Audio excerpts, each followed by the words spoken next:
Karena apa? Karena logika itu semula merupakan bagian dari ilmu filsafat yang dipelajari oleh para ahli filsafat Yunani kuno ratusan tahun sebelum Masehi, 300, 400, 500 tahun sebelum Masehi. Ya. Tokoh-tokoh yang terkenal adalah Thales.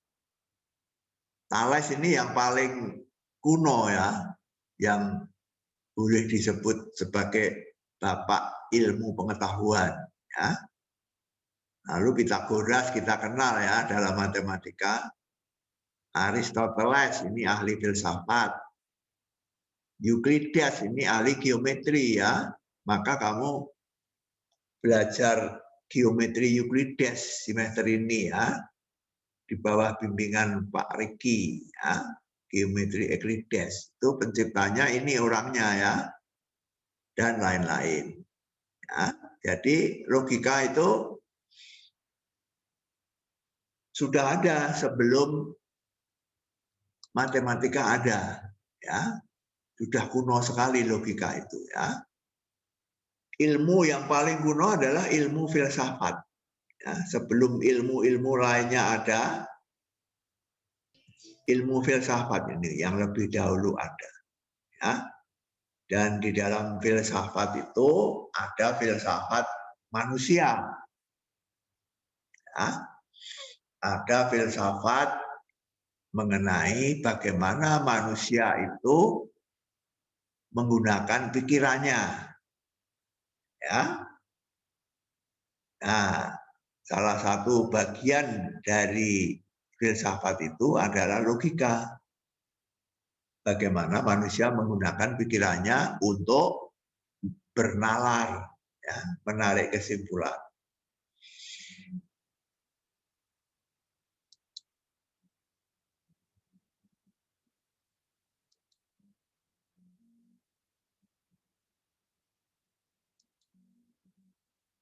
Nah, logika kemudian ribuan tahun kemudian berkembang menjadi logika matematis yang kita pelajari sekarang. Kalau logika itu sudah kuno, tapi kalau logika matematis ini masih baru, baru abad ke-19, zaman modern ini Zaman kuno tidak ada logika matematis. Juga disebut logika simbolik karena menggunakan simbol-simbol. Jadi ini adalah logika yang dikembangkan pada abad ke-19 oleh ahli-ahli matematika ini George Boole, Augustus de Morgan, Gottlob Frege, Bertrand Russell, dan lain-lain.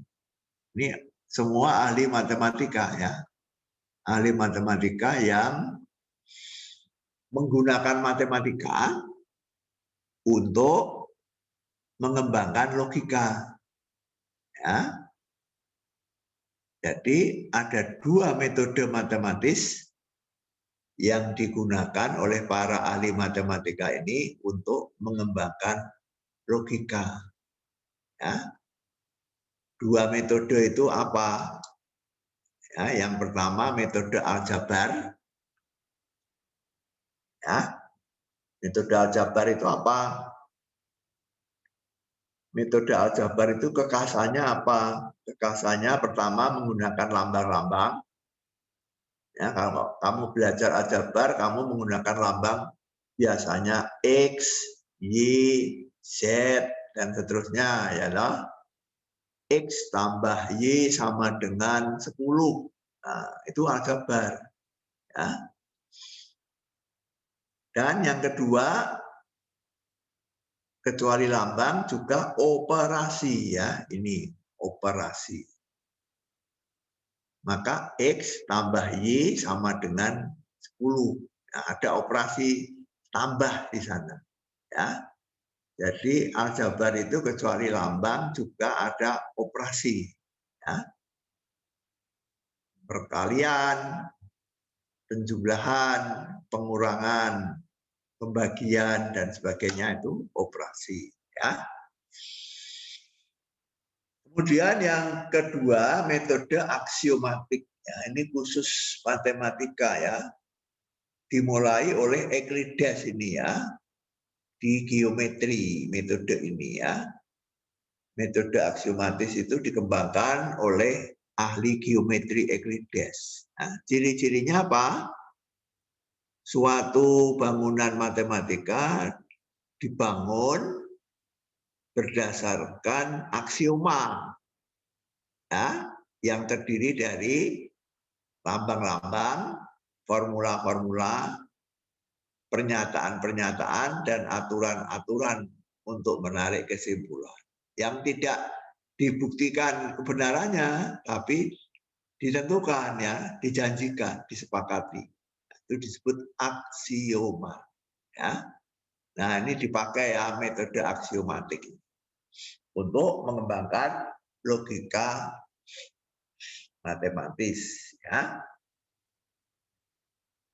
Ini ada di buku referensi bab 1 ya.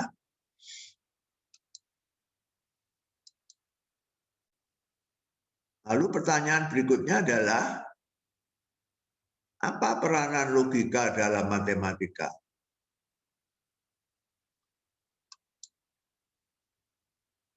Hah? Apa peranan logika dalam matematika? Ya. Saya jelaskan dengan 2 alinea. Ya. Alinea pertama menjelaskan apa yang dipelajari di dalam logika. Ya. Kemudian alinea yang kedua, apa yang dipelajari di dalam matematika. Ya. Lalu kita kaitkan, kalau begitu,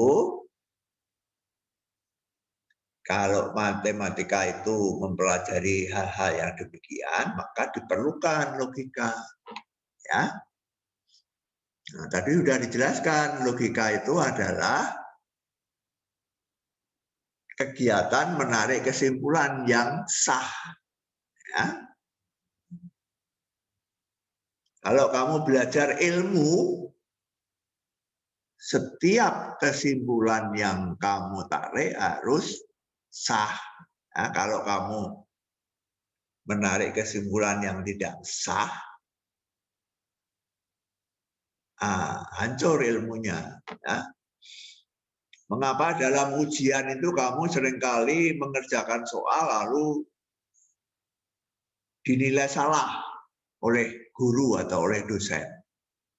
Mengapa? Karena kamu menarik kesimpulan yang tidak sah. Ya. Kamu mengira kesimpulanmu itu sah, betul? Tetapi ternyata kesimpulan itu tidak sah. Ya. Seringkali kesalahan yang kamu buat kalau mengerjakan soal itu karena kamu menarik kesimpulan yang tidak sadar ya, bahwa itu kesimpulan yang tidak valid. Ya, nah, maka kita belajar bagaimana menarik kesimpulan yang valid, ya, yang sah. Ya.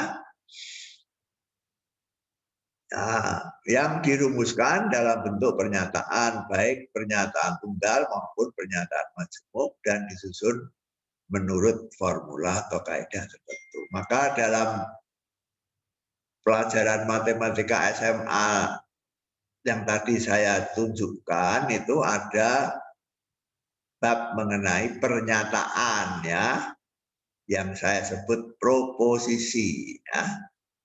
Karena logika itu dipelajari dengan menggunakan pernyataan-pernyataan ya. Pikiran kita itu diungkapkan, dikeluarkan secara konkret dalam bentuk pernyataan-pernyataan ya. Kemudian matematika itu apa? matematika adalah ilmu yang sifatnya deduktif, ya, berpangkal dari seperangkat aksioma dan definisi untuk membuktikan secara sah kebenaran matematis yang disebut teorema. Ya. Jadi matematika itu pekerjaan pokoknya ini loh, kata ini, membuktikan. Ya. Membuktikan bahwa pernyataan-pernyataan tertentu dalam matematika itu benar. Ya. Pernyataan yang benar yang dibuktikan itu disebut teorema. Ya. Kalau definisi itu tidak dibuktikan tapi ditentukan. Ya. Teorema itu dibuktikan. Nah, karena harus membuktikan, berarti kita harus menarik kesimpulan. Ya. Nah, kesimpulan itu harus ditarik dengan sah, valid, ya. Nah, itulah maka kita membutuhkan logika. Ya. Logika dalam matematika, logika matematis menyediakan perangkat kaidah-kaidah, aturan-aturan, ya, yang diperlukan untuk menyusun bukti-bukti dalam matematika guna menghasilkan teorema. Ya. Karena teorema itu dibuktikan, bukti itu harus menggunakan penalaran yang valid. Nah, dari mana kita belajar bernalar secara valid? Dari logika. Ya. Itu peranan logika dalam matematika. Ya. Nah, selanjutnya bagian kedua dari landasan adalah himpunan. Ya.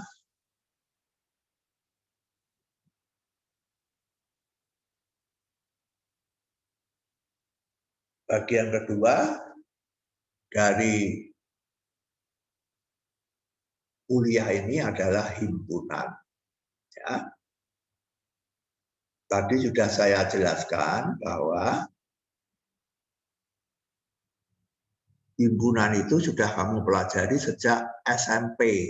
Ya. Nanti saya tunjukkan, ya, buku-buku SMP yang membahas mengenai himpunan. Ya. Besok kalau kita sampai ke materi himpunan, saya akan menunjukkan buku-buku SMP, ya, di mana himpunan itu sudah dipelajari. Ya.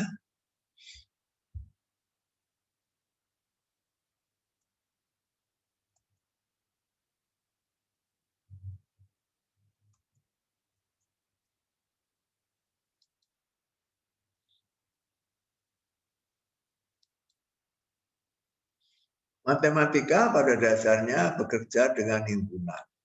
Apa himpunan? Himpunan adalah sekumpulan objek, ya, sekumpulan hal, ya, bisa konkret, bisa abstrak. Ya. Konkret misalnya manusia, mobil, rumah, ya, sekumpulan orang. Mahasiswa Sanata Dharma itu membentuk himpunan. Ya. Mahasiswa matematika angkatan 2001 itu membentuk himpunan konkret. Ya. Tapi juga bisa abstrak. Ya. Himpunan bilangan. Ya. Bilangan itu abstrak, ya. Karena tidak bisa dipegang, ya. Kalau manusia bisa dipegang. Ya, kalau bilangan tidak bisa. Bilangan itu adalah konsep di dalam otak manusia, ya. Bukan hal yang konkret. Kamu tidak bisa memegang bilangan, ya. Himpunan bilangan, ya, itu adalah sesuatu yang abstrak. Ya. Konsep himpunan semula digunakan secara intuitif, ya. Intuitif itu artinya digunakan tidak secara ilmiah, ya. Tidak secara ilmiah, dan mengenai himpunan-himpunan yang berhingga, ya, nanti akan dikembangkan menjadi himpunan yang anggotanya tak berhingga banyak, ya. Misalnya himpunan bilangan real, wah itu tak hingga banyak, ya. Himpunan itu sudah sebelum konsep himpunan itu dikembangkan abad ke-20, istilah himpunan sudah dipakai, ya. Istilah himpunan sudah dipakai secara intuitif, ya, tidak secara ilmiah, ya. Nah, mungkin orang-orang sudah menggunakan misalkan himpunan pedagang-pedagang di pasar Beringharjo itu melakukan protes kepada pemerintah, ya. Himpunan mahasiswa di Yogyakarta itu mengadakan bakti sosial selama masa pandemi misalnya. Ya, itu penggunaan himpunan, ya, secara intuitif, ya, tidak secara ilmiah, ya. Artinya ya himpunan sekelompok orang, ya, sekelompok orang, ya.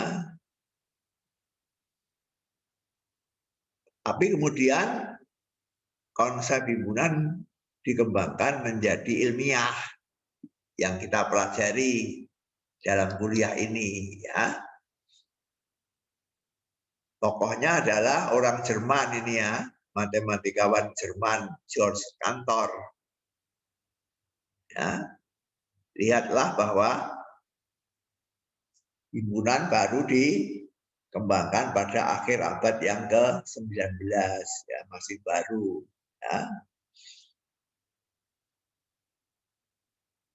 Dikembangkan menjadi formal, menjadi bagian dari matematika, ya, menjadi ilmu, ya. Nah, nanti yang kita pelajari ini, ya, himpunan yang dikembangkan secara ilmiah, ya. Yang kita bahas dalam buku itu juga himpunan yang dikembangkan secara formal atau secara ilmiah, ya. Nah, kemudian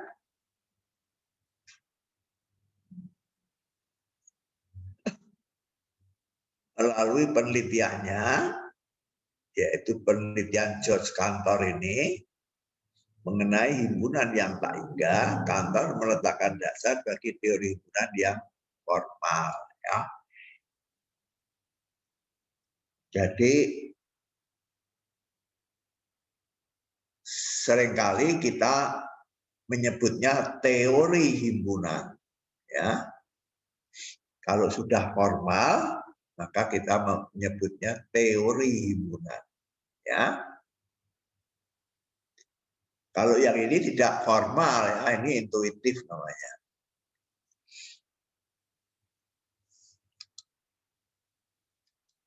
Oke. Kemudian kita bertanya lebih lanjut, apa seperti tadi, ya, dengan logika, apa peranan himpunan di dalam matematika?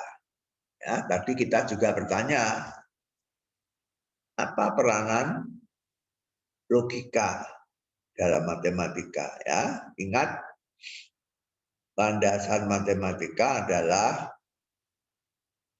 logika dan himpunan, ya. Maka kita bertanya,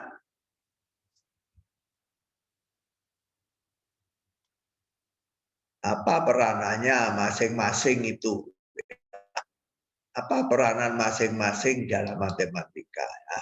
Mereka itu dasar ya. Lalu peranannya apa? Ya.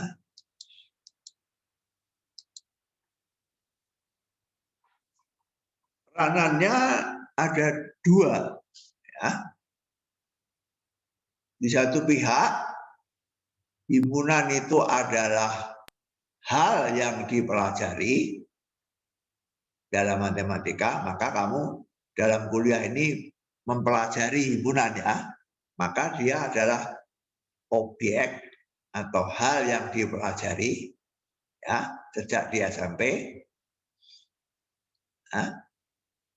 Tetapi tidak hanya sesuatu yang dipelajari, melainkan sesuatu yang dipergunakan. Ya. Kita tidak hanya mempelajari matematika ya, nanti kita tidak hanya mempelajari himpunan ya, nanti kita juga akan menggunakan himpunan untuk membangun matematika ya. Seperti yang saya jelaskan tadi ya. Bagaimana dengan mengembangkan, mendefinisikan konsep-konsep dan kebenaran-kebenaran matematis. Ya, nanti kalau kita membangun matematika dengan mendefinisikan konsep-konsep dalam matematika, kita menggunakan himpunan. Ya, tidak lagi mempelajari, tapi memakai. Ya. Jadi himpunan itu punya dua peranan penting ya. Di satu pihak dia itu dipelajari dan dikembangkan, diselidiki oleh kantor dan dikembangkan menjadi ilmu yang formal. Di lain pihak, logika himpunan itu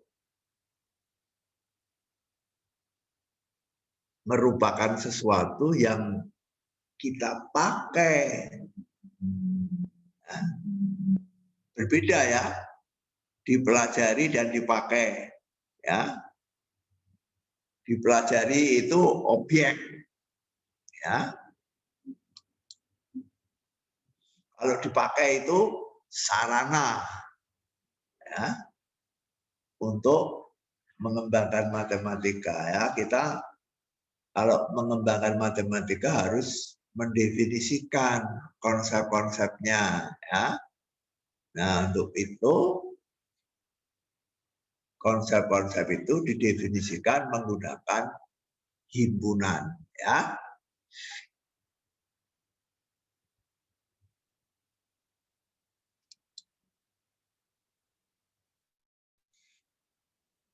Nah,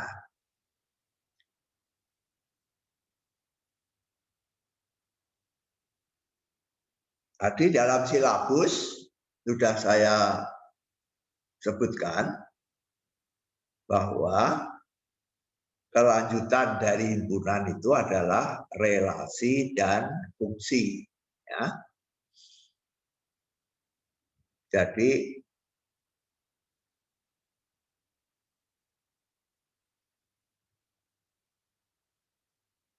kalau melihat silabus, materinya menjadi 4 pokok bahasannya: logika, himpunan, relasi, fungsi.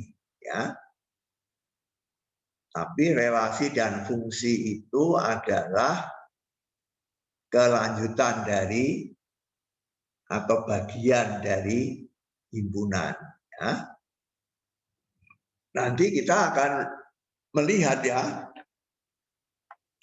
bahwa dalam matematika relasi itu didefinisikan sebagai himpunan ya.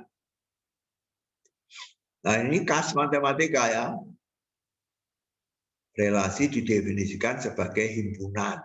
Ya, jadi dia adalah himpunan khusus ya, tertentu. Ya. konsep relasi itu sudah ada dalam hidup manusia sebelum didefinisikan dalam matematika secara formal ya. Manusia hidup selalu berelasi kan? Ya. Manusia hidup selalu berelasi ya. Berelasi itu apa artinya? Berelasi itu artinya berhubungan ya. Berhubungan dengan orang lain ya. Nah, konsep relasi sudah seperti konsep himpunan tadi ya, sudah digunakan secara intuitif sebelum dikembangkan menjadi konsep yang formal, matematis ya. Sebelum kita mengenal konsep relasi yang formal dalam matematika, kita sudah mengenal konsep relasi karena kita setiap hari berelasi dengan orang lain ya. Ada relasi teman, ya, ada relasi saudara, ya, adiknya, kakaknya, ya, omnya, keponakannya, dan seterusnya ya. Lalu temannya, sahabatnya, tetangganya, ya, dan seterusnya, itu semua relasi ya. Jadi konsep relasi itu bukan barang asing karena sudah kita alami dalam hidup sehari-hari ya. Yang kemudian baru dikembangkan menjadi konsep matematika ya. Salah satu konsep dasar dalam matematika yang dibangun menggunakan himpunan adalah konsep relasi ya, yang merumuskan kaitan antar entitas dalam matematika. Ya, seperti relasi dalam hidup manusia ya, kaitan ya, hubungan ya, hubungan orang yang satu dengan yang lain. Di sini hubungan antara entitas yang satu dengan entitas yang lain dalam matematika. Ya. Tapi konsep hubungan ini nanti didefinisikan menggunakan konsep himpunan ya. Nanti akan kita pelajari ya, bahwa relasi itu secara matematis adalah himpunan ya.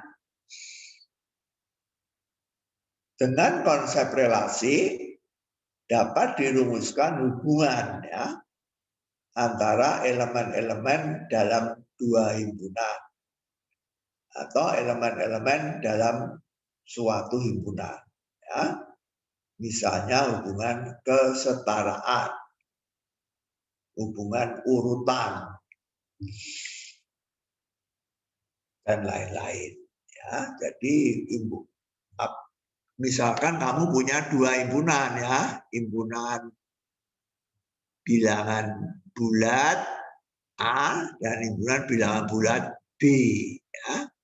Kamu bisa mengadakan relasi antara elemen-elemen dalam himpunan A dengan himpunan B ya. Misalkan relasi ini urutannya lebih besar ya.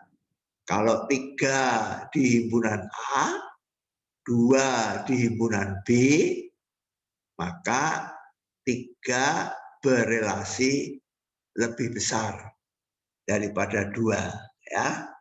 Itu maksudnya ya, hubungan antara elemen-elemen dalam dua himpunan ya.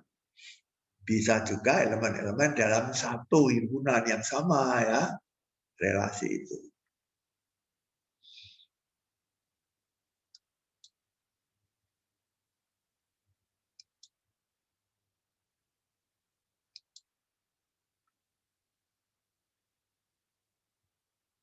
Nah, lalu sekarang fungsi ya. Apa itu fungsi? Fungsi adalah relasi yang tertentu, ya. Fungsi adalah relasi yang tertentu, ya.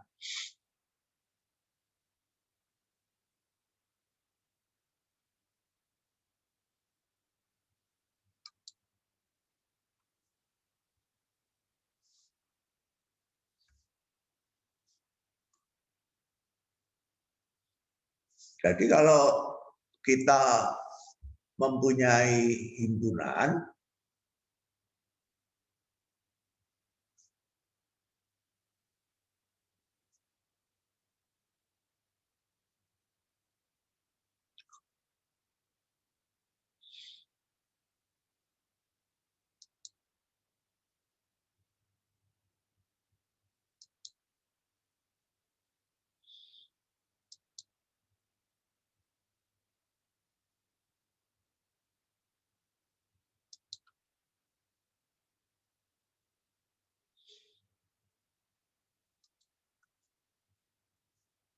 jadi tadi kita mulai dengan mempelajari himpunan, ya. Himpunan. Nah, himpunan tertentu itu adalah relasi, ya. Ini artinya apa? Artinya relasi itu adalah himpunan tertentu, ya. Tidak semua himpunan relasi, ya. Di antara banyak himpunan, salah satu jenis himpunan disebut relasi, ya. Maka saya katakan relasi itu adalah kelanjutan dari himpunan, karena relasi itu adalah himpunan tertentu, ya. Jadi relasi itu bukan barang baru dalam teori himpunan, ya, karena salah satu himpunan yang dipelajari itu kita merupakan konsep relasi yang kita definisikan sebagai relasi, ya. Kemudian saya panah lagi di sini fungsi, ya. Maksudnya apa? Maksudnya fungsi itu adalah relasi, ya. Fungsi itu bukan sesuatu yang berbeda sekali atau lain sekali dari relasi, ya. Fungsi adalah relasi, ya. Di sini saya mengatakan salah satu bentuk khusus yang amat penting dari relasi adalah fungsi atau pemetaan, ya. Jadi ini semakin khusus, ya. Kalau digambarkan dengan diagram Venn, ya, kira-kira begini, ya. Kira-kira begini, ya. Yang paling luar ini himpunan, yang di tengah ini relasi, yang paling dalam ini fungsi, ya. Begitu, ya. Jadi maka fungsi dan relasi dibahas dalam kaitannya dengan himpunan, ya. Dalam kaitannya dengan himpunan, ya. Karena mengapa kok digambar di tengah sini? Karena apa? Karena relasi itu adalah himpunan, ya. Mengapa fungsi ada di sini? Karena fungsi itu adalah relasi, ya. Relasi khusus, ya. Relasi tertentu, ya. Relasi tertentu itu disebut fungsi, ya.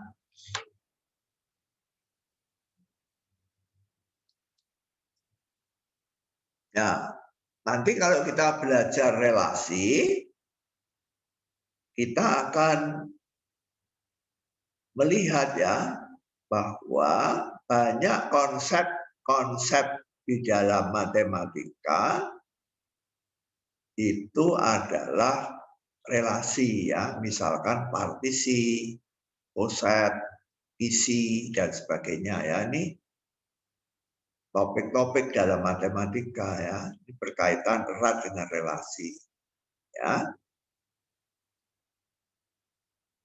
Nah, salah satu relasi yang penting adalah fungsi ya.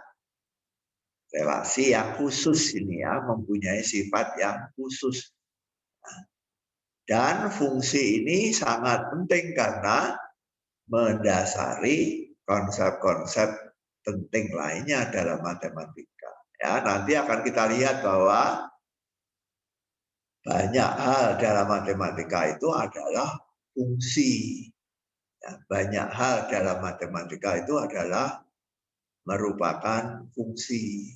Ya, contoh misalkan kalau kamu dalam kalkulus belajar apa barisan ya, barisan dan deret ya, nanti semester 2 atau semester 3 kamu belajar barisan dan deret ya, sequence bahasa Inggrisnya ya. Yaitu barisan itu contohnya adalah 1, 2, 3, 4, 5, 6, 7, 8, 9, seterusnya ya. Itu barisan ya. Barisan bilangan itulah ya. Nah, kalau kita definisikan barisan itu secara formal matematis, ternyata barisan itu adalah fungsi ya. Nah, itulah yang dimaksud di sini ya, mendasari konsep-konsep penting lainnya dalam matematika. Ya. Barisan itu adalah fungsi ya. Contoh lain misalnya determinan. Ya, kalau kamu punya matriks, kamu bisa menghitung determinannya kan? Nah, kalau didefinisikan secara matematis formal, determinan itu apa? Determinan itu tidak lain daripada fungsi. Ya. Ini maka fungsi itu mendasari konsep-konsep penting lainnya di dalam matematika. Ya.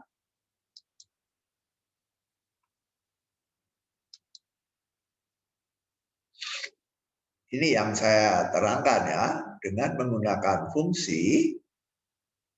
Ini gunanya fungsi ya, pertama untuk membandingkan dua himpunan.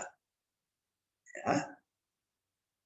Nanti kalau kamu belajar grup, gelanggang, medan, ruang vektor, ya, semester 2 atau semester 3, kamu akan membandingkan ya grup yang satu dengan grup yang lain, ruang vektor satu dengan ruang vektor lain, ya. Menggunakan apa? Menggunakan fungsi. Ya.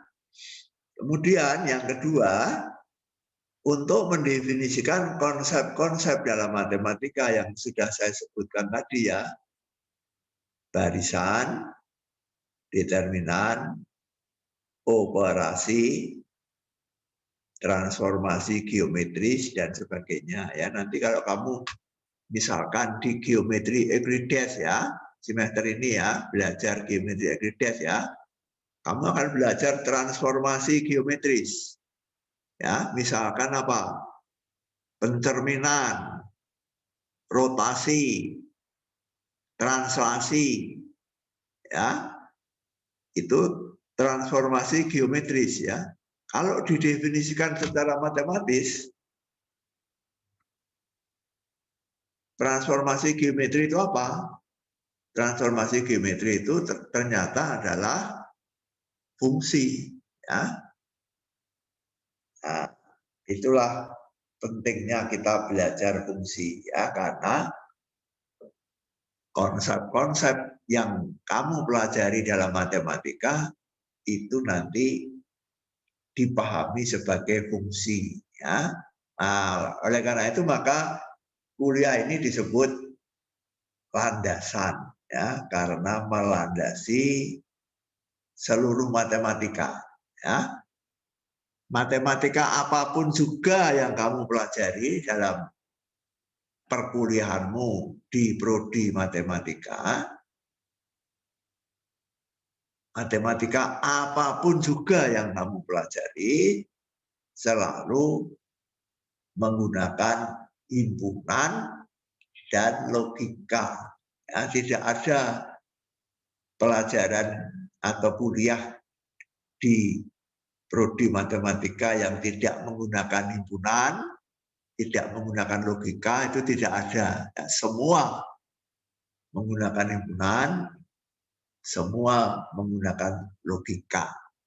Ya, oleh karena itu maka disebut landasan matematika, ya, karena dipakai oleh seluruh matematika.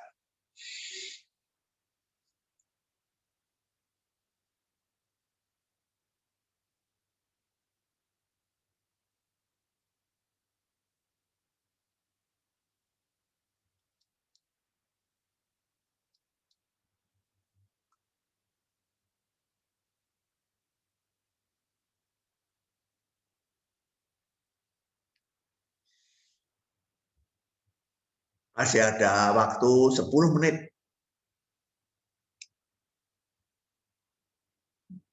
Masih ada waktu 12 menit. Sekarang giliran mahasiswa. Ya, saya sudah ngomong 1,5 jam. Sekarang giliran mahasiswa yang ngomong, ya. Supaya jangan hanya dalam kuliah, jangan hanya dosen yang ngomong. Mahasiswa juga harus bicara. Ya. Bicara mahasiswa itu bisa bertanya, bisa juga menyanggah, ya, mengoreksi. Boleh, ya, jangan takut mengoreksi dosennya. Dosen itu manusia, ya. Jadi bisa saja omongan dosen itu salah, ya. Mahasiswa boleh pertama bertanya, kedua mengoreksi atau menyanggah atau meragukan, ya, dan lain-lain.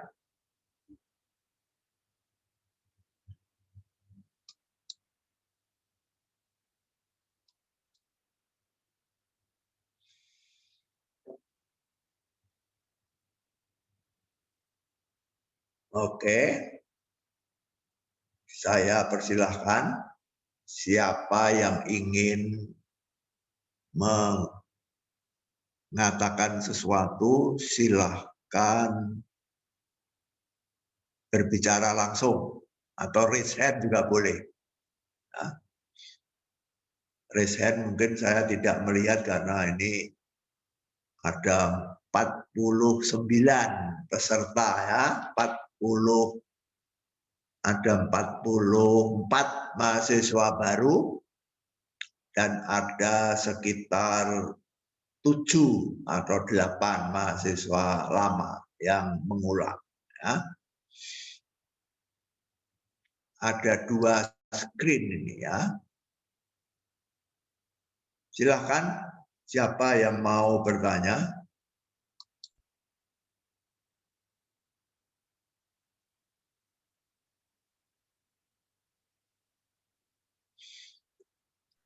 Ada Demus di sana. Wah, udah lama nggak ketemu Demus ini, ya. Apa kabar, Demus? Baik, Romo. Rambutnya tinggal sedikit sekarang. Iya, Romo. Oh, iya, iya, iya, iya. Ada Wima. Apa kabar, Wima? Baik, Romo. Ada Denta. Apa kabar, Denta? Baik, Romo. Siapa lagi, ya? Oh, ada Riris. Riris Melania. Apa kabar? Baik, Romo. Baik. Ada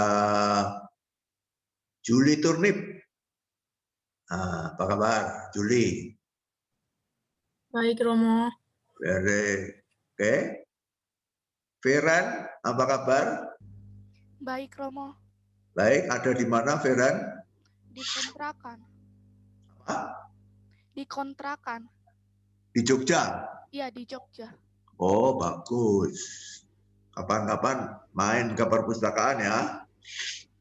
Iya, Romo. Oke, ada siapa lagi? Tri Putri ada di sini, Tri Putri. Halo Mana? Romo. Romo mohon maaf, Wajahnya kameranya tadi tiba-tiba error Romo. Ini juga lampu indikator kameranya nggak hidup Romo. Kalau menyala kayak gini jadi gelap kan Romo. Oh iya. Tri Putri juga ikut ya. Iya Romo. Siapa lagi nih ya? Coba saya cari. Kristia Junior ada di sana. Apa Iya, kabar? Lagi tidak sehat Romo. Masih berada di mana kamu? Di rumah. Di rumah, di mana? Di Toraja. Oke. Jauh ya. Sekarang saya mau bertanya, mahasiswa baru yang tinggal di Jogja, coba silakan raise hand, coba. Mahasiswa baru yang tinggal di Jogja, raise hand. Ada berapa orang?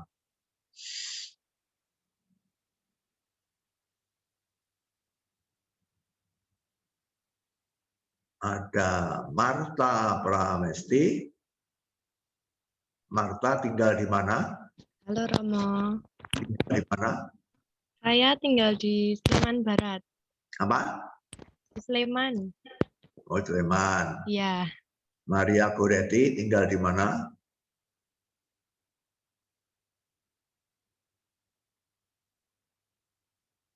Udah kedengaran ya. Oke. Ada 1, 2, 3, 4, 5, 6, 7. Ya. 7. Hanya 7 ya. Nanti akan kita lanjutkan dalam pertemuan PPKMB ya mengenai hal ini. Sekarang sebelum kita akhiri, masih ada 5 menit. Apakah ada yang ingin bertanya mengenai kuliah landasan matematika? Silakan, jangan ragu-ragu. Silakan, siapa? Bertanyalah kalau ada yang belum jelas.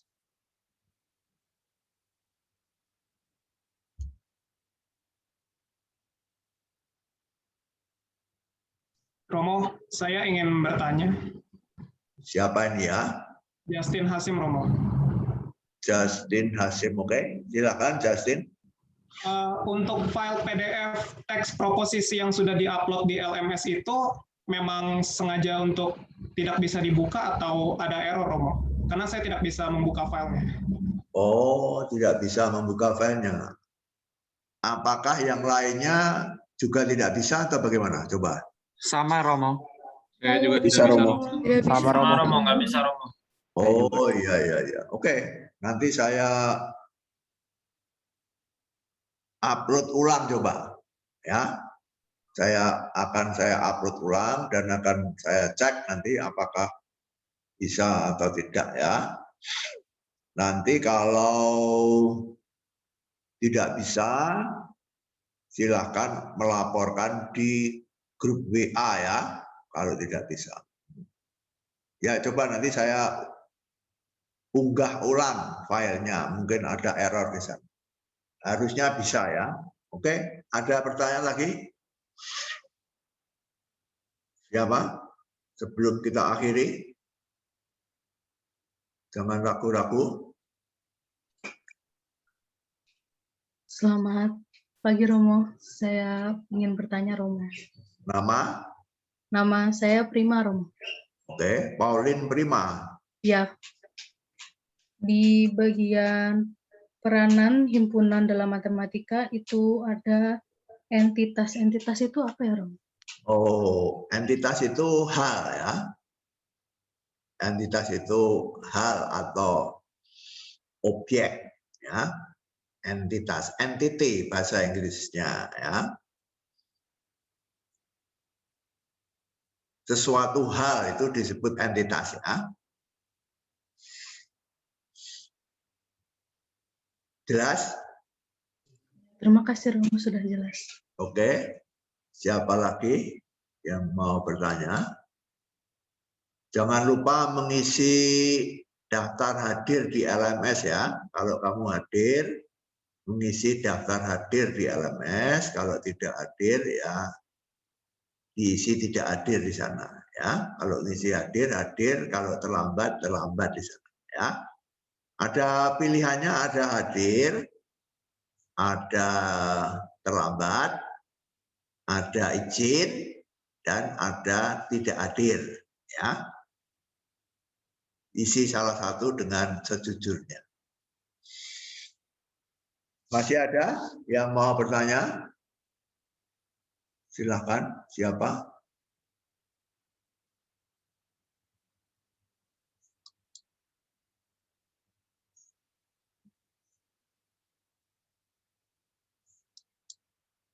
Tidak ada?